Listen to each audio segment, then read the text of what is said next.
तो आज हम लोग बात करेंगे रासायनिक अभिक्रिया एवं समीकरण पर। रासायनिक अभिक्रिया एवं समीकरण होता क्या है? देखिए, जितने आप पदार्थों के बारे में अध्ययन करते हैं वो आपका रसायन के तहत अध्ययन होता है, और उस पदार्थ को बनाने में बहुत सारे पदार्थों का उपयोग होता है। जैसे जिस कपड़ा को हमने पहना है या जिस कपड़ा को आपने पहना है, वह कपड़ा को बनाने के लिए पेड़ पौधा की आवश्यकता पड़ा है। पेड़ पौधा के द्वारा धागा बनाया गया और उस धागा को बनाकर कपड़ा बनाया गया, धागा को मिलाकर कपड़ा बनाया गया।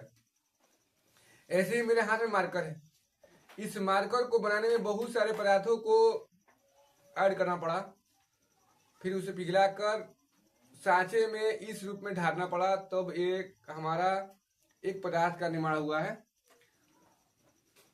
यानी कोई भी पदार्थ को बनाने के लिए विभिन्न प्रकार के पदार्थों के साथ मिश्रण करना पड़ता है, रसायन से मिश्रण करना पड़ता है, और वही जब मिश्रण करेंगे तो उसको किसी न किसी समीकरण द्वारा दर्शाएंगे। उसी को बोलते हैं रासायनिक अभिक्रिया एवं समीकरण। जैसे आपसे बोला जाएगा कि खीर बनाइए, तो खीर बनाने के लिए सबसे पहले आपका ध्यान में एक ही बात आएगा कि मुझे दूध और चावल चाहिए। चीनी, इलायची, गड़ी, किशमिश, जो भी चीज डालना हो उसका ध्यान आपका नहीं आएगा कभी भी। जब भी आएगा चीनी नहीं, जब भी आएगा माइंड में, तो आपका मूल रूप से जो अंश है आपका ध्यान चावल और दूध पे जाएगा। और जब इसका रिएक्शन बनेगा तो आप बोलिएगा कि देखिए सर मुझे कुछ नहीं चाहिए, मुझे चावल चाहिए। और आपसे पूछेंगे भी कि चावल और दूध से क्या बनेगा, आप बोलिएगा कि कुछ नहीं बनेगा, खीर बन जाएगा। हमने ज्यादा चीनी मिलाया, इसमें ना चीनी मिलाया, ना इलायची मिलाया, ना लौंग मिलाया, कुछ नहीं मिलाया, सीधे आपका बन गया खीर। चीनी गया है, चीनी बना ही नहीं, चीनी डाला ही नहीं। तो जैसे ही हमने दूध और चावल की बात करा तो आपको खीर समझ में आ गया। यही चीज को यहां पर R प्लस M तो बन जाएगा MR, यानी मीठा राइस। मीठा राइस जो कि शुगर है ही नहीं, खीर को हम लोग बोलते हैं मीठा राइस। तो यह जो समीकरण का हम निर्माण करे हैं, ये एक अभिक्रिया हो रहा है, और अभिक्रिया के तहत इस पदार्थ का निर्माण हो रहा है, और ये जितने भी कार्य हो रहा है ये हमारे रसायन के तहत हो रहा है। इसीलिए इस अभिक्रिया को रासायनिक अभिक्रिया कहते हैं। अब एक परिभाषा होता है कि रासायनिक अभिक्रिया किसे कहते हैं। एक परिभाषा बनता है कि रासायनिक अभिक्रिया किसे कहते हैं। आखिर हमारे दिमाग में बात आता है कि आखिर रासायनिक अभिक्रिया किसे कहते हैं। यानी हमारे माइंड में एक ही बात आया कि रासायनिक अभिक्रिया किसे कहते हैं। ध्यान रखिएगा, कभी भी अकेले कोई पदार्थ अभिक्रिया नहीं कर सकता है। जैसे आपके पास केवल चावल हो, घर में केवल चावल बचा है, और उसके साथ कोई खाने वाली चीज ना हो तो नहीं खाएंगे। जैसे जो शाकाहारी होते हैं उनको आप दाल और चावल दीजिएगा, बोलेगा सब्जी नहीं है, सब्जी तो दीजिएगा, कहेगा अचार नहीं है, अचार दीजिएगा, बोलेगा पापड़ रहता ना तो बहुत अच्छा लगता, साथ में कहेगा चटनी रहता तो और मजा आ जाता, जितना दे दीजिएगा तो बोलेगा सलाद रहता ना तो और मजा आता। यानी वह अपने आप को बढ़ा रहा है, दो या दो से अधिक कर दिया। पर जो नॉनवेज है उनको आप रास्ता भाज दे दीजिए और एक कुटिया, उतने में कहेगा काम हो गया। यानी कभी भी केवल मुझे चावल नहीं चाहिए कि तो दो चाहिए, यानी मुर्गा भात, और नहीं तो दो या दो से अधिक, दाल भात चोखा चटनी अचार इत्यादि। तो जब दो या दो से अधिक पदार्थ, अब इसको हम कहें क्या, हमने भोजन ग्रहण कर लिया, शाकाहारी इतना चीज खाया और तभी बोल रहा है कि हमने भोजन ग्रहण कर लिया। मांसाहारी बस दो चीज खाया, रासा भात और एक कुटिया पीस, और बोल रहा है कि हमने खाना भोजन ग्रहण कर लिया। यानी भोजन का निर्माण नॉनवेज के लिए दो दो पदार्थ मिला और भोजन का निर्माण हो गया, और वेज के लिए बहुत सारे पदार्थ मिला तो वो भोजन करा। और दोनों व्यक्ति को, नॉनवेज और वेज वाले को, यदि हम केवल चावल दे दिए रहते तो वह भोजन नहीं करता, बोलता कि नहीं हमें पेट भरा हुआ है, हम जा रहे हैं घर, क्योंकि अकेले चावल हम नहीं खा सकते। तो इसका मतलब समझ में आया कि दो या दो की तो दो होना चाहिए या दो से अधिक, दो या दो से अधिक पदार्थ। जब दो या दो से अधिक पदार्थ आपस में संयोग करके एक या एक से अधिक, अब आपको मन में आ रहा होगा कि जब दो या दो से अधिक पदार्थ आपस में संयोग करता है तो एक या एक से अधिक, एक या एक से अधिक का निर्माण करेगा। ये संयोग करा। आएगा ऑब्जेक्टिव में क्वेश्चन कि किसी भी रासायनिक अभिक्रिया में कितने पदार्थों का संयोग होता है। आप बोलिएगा दो या दो से अधिक, कि तो दो या दो से अधिक। निर्माण कितने पदार्थों का, रासायनिक अभिक्रिया के दौरान कितने पदार्थों का निर्माण होता है। आप बोलिएगा एक या एक से अधिक पदार्थों का क्या होता है, निर्माण होता है। आपने समझा। अब रासायनिक अभिक्रिया का परिभाषा हो रहा है कि जब दो या दो से अधिक पदार्थ आपस में संयोग करके एक या एक से अधिक पदार्थों का निर्माण करते हैं, उसे रासायनिक अभिक्रिया कहते हैं। ये बात समझ में आ गया। अब बोलिएगा कि एक या एक से अधिक पदार्थ से निर्माण होगा। हमने दो पदार्थ खाया और एक पदार्थ निकाला, सुनिए तो क्या होगा सबको कि हमने क्या बोलना चाहा। दो या दो से अधिक पदार्थ, चलिए इसको हम अपनी भाषा में समझते हैं। चावल को बनाने के लिए, चावल जब हम बनाते हैं तो पानी और चावल का उपयोग करते हैं, तो दो पदार्थ हो गया। दो या दो से अधिक, दो होना चाहिए, दो या दो से अधिक होना चाहिए। हमको बनाना है चावल, भात बनाना है, तो हमने चावल और पानी का उपयोग करा और जब उसको उबाला तो बनने के, भात बनने के बाद, चावल तो था ही पहले से, भात बनने के बाद मुझे दो पदार्थ का निर्माण हुआ, एक भात और एक माड़। तो यहां पर एक से अधिक पदार्थ का निर्माण हो गया, परंतु वहीं हम खीर बना रहे हैं तो हमने दो से अधिक पदार्थों का उपयोग करा। एक चावल, एक दूध, चीनी, इलायची, गरी, काजू, किशमिश, बादाम, अखरोट, जितना आपको डालना है डाल दिया। दो या दो से अधिक पदार्थ, परंतु उसके बाद बना क्या, मात्र एक खीर, तो एक पदार्थ बना। तो अब आप समझ गए कि किसी भी रासायनिक अभिक्रिया के दौरान की तो एक से अधिक पदार्थ का निर्माण होगा, नहीं तो एक होगा। एक भी हो सकता है या एक से अधिक। कभी आपके मन में ये विचार नहीं आएगा कि क्या सर हम कभी अभिक्रिया कराएं तो अभिक्रिया कर ऐसा भी होगा का कि कोई पदार्थ का निर्माण होगा ही नहीं। देखिए, जब आप कर्म करेंगे तो कर्म करने के बाद फल की प्राप्ति होगा ही होगा। अच्छा काम करेंगे तो अच्छा फल मिलेगा, बुरा काम करेंगे तो बुरा फल मिलेगा। कुछ ना कुछ तो उसका फल प्राप्त होगा ही होगा। आप किसी को अच्छा चाहेंगे तो आपको अच्छा मिलेगा, किसी को साथ आप बुरा चाहते हैं तो वह फल, वैसे हम लोग क्या कहते हैं, ऐसे बोलते हैं कि फलना का टमाटर टूट जाता तो अच्छा लगता, फलना मर जाता तो मुझे अच्छा आता, फलना का ऐसा हो तो मुझे अच्छा लगता। आप उसको नहीं कर रहे हैं, आपको अच्छा लगता, यानी भगवान क्या कहते हैं कि काम कर, तुम खुद अपने आप पर देख लो तुमको कितना अच्छा लगता है। तो यदि हम किसी के साथ ऐसा बोलते हैं कि फलना का ऐसा हो जाता तो अच्छा हो लगता है, ऐसे लगता है, ऐसा होता तो अच्छा लगता, तो वो चीज आप उसको न करवाइएगा, कभी नहीं करवाइएगा। वो चीज आपके साथ खुद होगा, आज होगा या 10 दिन के बाद होगा, तत्काल नहीं होगा। तत्काल इसलिए नहीं होगा कि आपको याद है ना, अब जानिएगा ये तो हम अपने एक हमारे पुरानिया कह के गए हैं कि जो दूसरों के लिए गड्ढा खोदता है वो खुद उस गड्ढा में गिर जाता है। तो ये हकीकत है।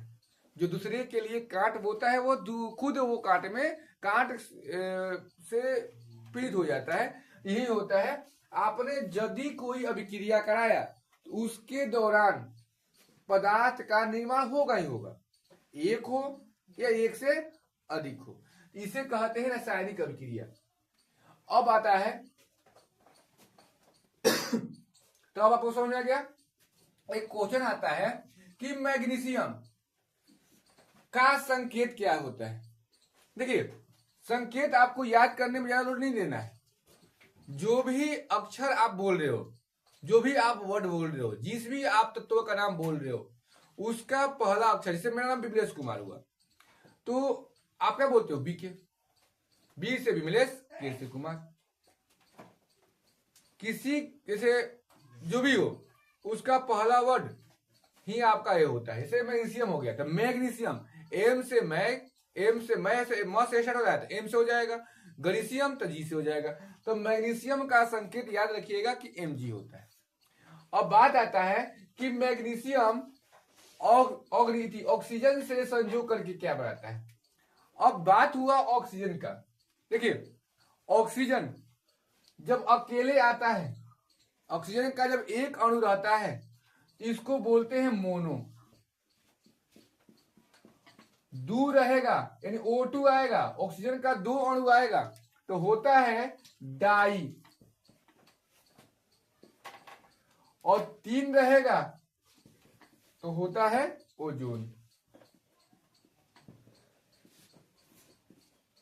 अब देखिए, एक अणु है, ऑक्सीजन अकेले आया है तो होता है मोनो ऑक्साइड,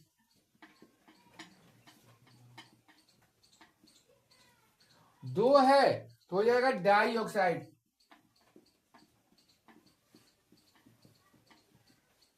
और तीन रहता है तो होता है ओजोन। देखिए याद रखिएगा, ओ अकेले आता है तो होता है मोनोऑक्साइड, दो आएगा तो हो जाएगा डाइऑक्साइड, और तीन आएगा तो होता है ओजोन। ये जो O3 है ये हमारे सुरक्षा कवच के नाम से जाना जाता है। ओजोन को सुरक्षा कवच के नाम से हम लोग जानते हैं।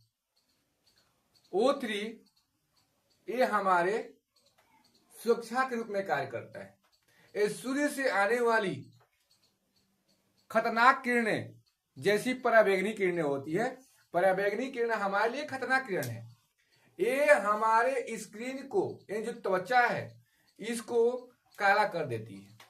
आपने देखा होगा कि जब हम धूप में बैठते हैं तो हमारे स्क्रीन यानी जो त्वचा होता है, जितना पर हम लोग गंजी पहने होते हैं उधर आपका उजला, और जितना गंजी नहीं होता है, कुर्ता नहीं पहने होते हैं, उधर काला हो जाता है। यह हमारे त्वचा को जलाने का कार्य करता है और इससे बहुत ही बड़ा बीमारी भी होता है। इसी किरण को वह छानकर हमारे पास धूप को, सूर्य के धूप, जो सूर्य से निकलने वाली प्रकाश है उसको हमारे पास लाने का काम करता है छानने के बाद। O2 ये हमारे जीवनदायी गैस है, जो हम लोग इसको ग्रहण करके अपने शरीर को संचालन करते हैं, और वो हमारे लिए अच्छा चीज नहीं है। मोनोऑक्साइड एक कार्बन से अभिक्रिया कर बनाता है कार्बन मोनोऑक्साइड। यदि हम CO लिख दिए, C से अभिक्रिया करेगा तो लिखे आज बन जाएगा कार्बन मोनोऑक्साइड। यह C से अभिक्रिया बनेगा तो हो जाएगा कार्बन डाइऑक्साइड, जिस गैस को हम लोग छोड़ते हैं। एक बात समझ में नहीं आता है कि एक कार्बन डाइऑक्साइड यानी हम लोग, यानी जितने भी सजीव होते हैं, पेड़ पौधे नहीं बोल रहे हैं हम जंतु की बात कर रहे हैं, जितने भी सजीव जंतु हैं वह ऑक्सीजन ग्रहण करते हैं। यानी हम लोग कौन सा गैस ग्रहण करते हैं तो ऑक्सीजन, और छोड़ते हैं कार्बन डाइऑक्साइड। कोई भी जीव जंतु ऑक्सीजन गैस ग्रहण करता है और कार्बन डाइऑक्साइड गैस छोड़ देता है। आखिर ग्रहण करा ऑक्सीजन और वह कार्बन डाइऑक्साइड गैस क्यों छोड़ रहा है? आखिर कार्बन कहां से आ गया? तो एक बात आप याद रखिएगा, जिस चीज को जलाने के बाद उसके शरीर से धुआं निकलता हो तो उसके शरीर में कार्बन की उपस्थित मात्रा है, और जब हम ऑक्सीजन को ग्रहण करते हैं तो वह ऑक्सीजन हमारे शरीर में उपस्थित कार्बन से अभिक्रिया कर लेता है और कार्बन से अभिक्रिया कर कार्बन डाइऑक्साइड बना लेता है। कार्बन डाइऑक्साइड बनाने के कारण वह हमारे शरीर को मतलब लाभदायक नहीं होता है और हम लोग उस गैस को बाहर निकाल लेते हैं। परंतु याद रखिएगा, CO2 गैस को पेड़ पौधा ग्रहण करता है। पेड़ पौधा के लिए CO2 गैस बहुत ही उपयोगी होता है। CO2 पेड़ पौधा ग्रहण कर वह अपना भोजन बनाता है और भोजन बनाने के बाद वह प्रकाश संश्लेषण क्रिया करने के बाद ऑक्सीजन गैस को हमारे वातावरण में छोड़ देता है और पुनः हम उस ऑक्सीजन को ग्रहण कर लेते हैं। तो हमने जान गया कि O क्या होता है, O2 क्या होता है और CO3 क्या होता है। अब बात कर रहे थे हम लोग कि मैग्नीशियम ऑक्सीजन से संयोग कर क्या बनाता है। हमने बात करा कि मैग्नीशियम का संकेत क्या होता है, तो बोले Mg। ऑक्सीजन से संयोग कर क्या बनाता है, ध्यान दीजिए इधर, MgO, ये बनाता है MgO। इसका नाम है मैग्नीशियम ऑक्साइड। Magnesium oxide. अब आप बोलिएगा, देखिएगा, यह है मैग्नीशियम ऑक्साइड। इसका रंग जो होता है यह सफेद होता है। एक क्वेश्चन आता है कि मैग्नीशियम ऑक्साइड का रंग कैसा होता है, तो आप याद रखिएगा कि मैग्नीशियम ऑक्साइड का रंग सफेद होता है। एक बात और याद रखिएगा, यह मैग्नीशियम के यदि रिबन है, पत्ती है, उसके ऊपरी परत पर लगता है, यह ऊपरी परत पर जमता है, ऊपरी परत पर जमता है। क्या होता है, यह जो मैग्नीशियम ऑक्साइड है यह मैग्नीशियम के रिबन के ऊपरी परत पर जम जाता है। क्या होता है, ऊपरी परत पर जम जाता है। तो यह मैग्नीशियम ऑक्साइड के ऊपरी परत पर जमता है और याद रखिएगा, जब ये जमता है तो उसे जलने में अवरोध उत्पन्न करता है। आता है क्वेश्चन, एक क्वेश्चन आता है 2 नंबरिया में, पूछता है कि क्वेश्चन आता है, क्या कारण है कि जब मैग्नीशियम ऑक्साइड के मैग्नीशियम के फीता को जलाया जाता है तो जलाने से पहले उसे साफ किया जाता है। ये क्वेश्चन आता है बार बार कि क्या कारण है कि मैग्नीशियम के रिबन को जलाने से पहले साफ किया जाता है। आप ऐसा बोलिएगा, क्योंकि आपको पता है कि मैग्नीशियम के फीता को हम खुले वातावरण रखते हैं तो वो मैग्नीशियम ऑक्साइड बना लेता है और वो भी उसके ऊपरी परत पर। और यदि आप लोग मैग्नीशियम के रिबन को नहीं देखे होंगे तो आप उसके जलने की, कैसे जलता है कैसे नहीं जलता है वो भी आप लोग बता रहे हैं। छुरछुरिया बम जो छोड़े होंगे ना, तो हूबहू छुरछुरिया बम जैसा होता है जब जलता है तो उसी की तरह चकाचौंध जोर करता है। जैसे छुरछुरिया बम को छोड़िएगा ना, उसी के तरह लाइट देता है और जब जलता है तो फटफट की आवाज आता है उससे। जो मैग्नीशियम का फीता होता है जब उसको जलाइएगा तो फटफट की आवाज आता है। ये बात आप अच्छे से याद रखिएगा। कि मैग्नीशियम के क्वेश्चन पूछता है किस आवाज की तरह जलता है, तो बोलिएगा फटफट की आवाज की तरह। और कैसी लाइट आता है, तो चकाचौंध, जैसे छुरछुरिया बम को छोड़िएगा, पड़का होता है फुलझड़िया, उसी के तरह वो वजन करता है। अब बता रहे हैं, देखिए मेरे पास तो मैग्नीशियम रिबन है नहीं, परंतु आपको बता रहे हैं कि वो आपको कहा, जैसे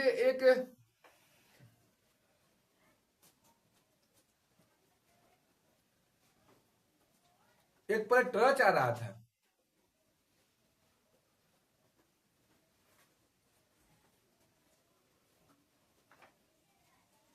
एक टर्च आ रहा था, उस टर्च में जीबी होता था। जब जीबी पूरा खराब हो जाता था, तो बहुत पतला हो जाता था, और उसके ऊपर एक उजली पर जम जाता था जीबी में, और टर्च में एक जीबी होता था। अब पुराने काल में जाइएगा तब ना, आपके नए काल में तो मोबाइल में ही टच है। आदि काल की बात कर रहे हैं हम, यानी पुराने काल की, यानी आज से 10 साल पहले की बात बता रहे हैं। उसमें टच होता था, उसमें जीबी होता था, और जब वो जीबिया खराब होता था उसको आप लोग मतलब क्या होता है, कभी लाइट नहीं पड़ता था, उसको हम लोग निकालते थे, उसको साफ करते थे, तो उसमें भी उजला उजला लगता था। मतलब ऐसे ही हल्का फुल्का रिबन का हम कल्पना कर सकते हैं मैग्नीशियम के रिबन का। तो आता है क्वेश्चन कि मैग्नीशियम के रिबन को जलाने से पहले उसे साफ क्यों किया जाता है, तो आप बोलिएगा कि हम जानते हैं कि मैग्नीशियम के रिबन को खुले वातावरण में रखने पर यह वायुमंडल में उपस्थित ऑक्सीजन से अभिक्रिया कर अपने ऊपर एक विशेष प्रकार की परत बना लेती है। जब हम मैग्नीशियम के रिबन को खुले वातावरण में रखते हैं तो यह वायुमंडल में उपस्थित नम वायु से अभिक्रिया कर यह अपने ऊपर एक विभिन्न प्रकार के परत बना लेती है, जो उसे जलने में अवरोध उत्पन्न करती है। इसीलिए मैग्नीशियम के रिबन को जलाने से पहले उसे साफ किया जाता है। एक क्वेश्चन पूछता है कि मैग्नीशियम के रिबन को जलाने से पहले किस चीज से साफ किया जाता है, तो आप बोल दीजिएगा सरेश पत्र, और सरेश पत्र का ही अन्य नाम है रेगार्मल। रेगार्मल यानी जो पंचर साटने वाला, वो पंचर साटने से पहले नहीं होता है, जो पंचर वाले बाबा भैया होते हैं, वो दे, तो वही पंचर साटने वाले जुगाड़ होता है ना, उसी से उस रिबन को साफ कर लेते हैं, ताकि वो ऊपर का जो हो ना, वो मूर्छा, जिसको हम लोग भोजपुरी में मूर्छा बोलते हैं, जाम धैलेगा, वो जामवा छोड़ दी तो हमनी के जलाने में क्या हो जाएगा, आराम हो जाएगा। तो अब समझ में आ गया, चलिए बहुत सुंदर। अब हम लोग इसके आगे पढ़ रहे हैं। तो आपने यहां देखा कि मैग्नीशियम ऑक्सीजन से संयुक्त तो कर रहा है, परंतु यहां पर Mg एगो है और यहां पर भी Mg एक है, और यहां पर ऑक्सीजन जो है वो 2 है, और यहां ऑक्सीजन एगो है। तो एक आर्हेनियस थे, आर्हेनियस जी बोले कि जब हम किसी पदार्थ को किसी पदार्थ के साथ अभिक्रिया कराते हैं, आर्हेनियस जी की बात बोले थे कि जब हम किसी पदार्थ को किसी पदार्थ के साथ अभिक्रिया कराते हैं, किसी पदार्थ को किसी पदार्थ के साथ अभिक्रिया कराते हैं, तो जो नए पदार्थ का निर्माण होता है उस पदार्थ में उतना ही अणु और परमाणु का निर्माण होना चाहिए जितना के हम उपयोग करें। तो यहां देख रहे हैं 2 का उपयोग करें, यहां है 1, तो इसको संतुलित करने के लिए हम आगे लगाएंगे 2, तो यहां ऑक्सीजन हो गया 2, तो मैग्नीशियम भी हो गया 2, तो यहां में से 1 है, यहां क्या कर देंगे 2। तो अब जो अभिक्रिया हो, अब जो समीकरण का निर्माण हुआ, इस समीकरण को बोलेंगे संतुलित समीकरण, संतुलित रासायनिक समीकरण।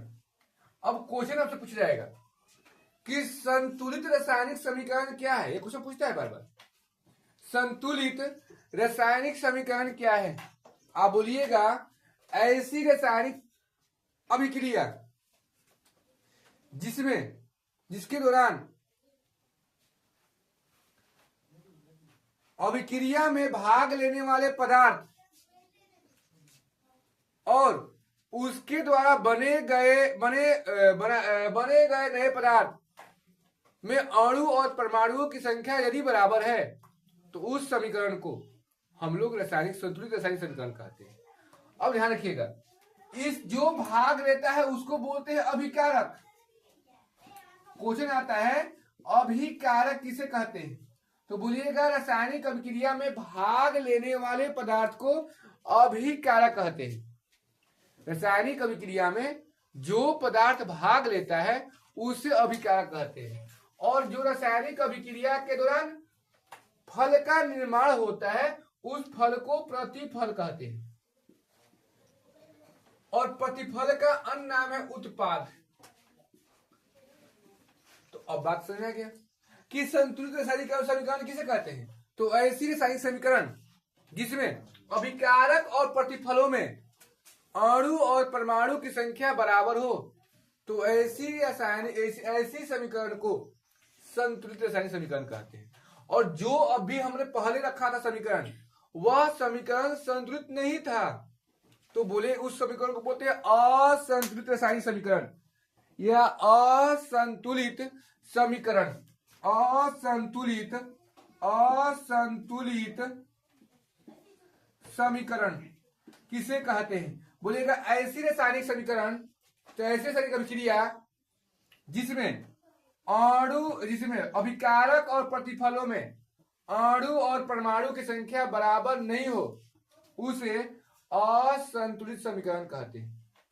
फिर से ध्यान सुन लो, असंतुलित रासायनिक समीकरण किसे कहते हैं, बोलिएगा ऐसी रासायनिक अभिक्रिया जिसमें अभिकारक और प्रतिफलों में अणु और परमाणु की संख्या बराबर नहीं हो उसे असंतुलित रासायनिक समीकरण कहते हैं। तो आज आप लोग पूरे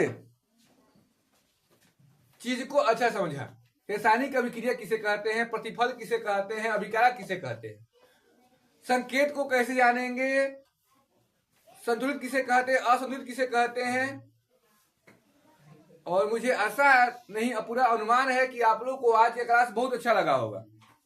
यदि क्लास अच्छा लगा हो तो क्लास को लाइक कर दीजिएगा। यदि आप नए बने हैं तो चैनल को सब्सक्राइब कर दीजिएगा और अपने दोस्तों के पास शेयर कर दीजिएगा। और ऐसे ऐसे नए नए क्लास के साथ मिलते हैं कल। आज के लिए बस इतना ही। तो सभी लोग क्लास को लाइक कर दें।